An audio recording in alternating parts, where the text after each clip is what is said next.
Prendo a porta della camera dei suoceri e mi ho trovato aperto e mi ho trovato questa persona davanti.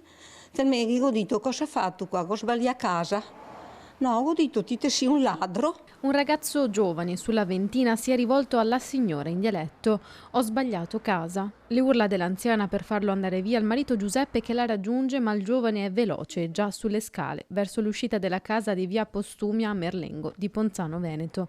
L'irruzione in pieno giorno, intorno alle 15:30. Sono venuta, ho fatto tutto il giro, sono venuta qua, c'era mio marito sul divano che dormiva.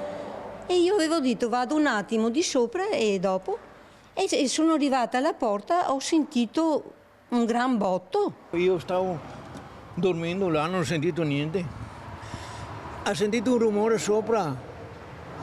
Beppi mi chiama, c'è qualcuno, vado a vedere di sopra sulle stanze, il bagno, il granaio, tutti i balconi a copo.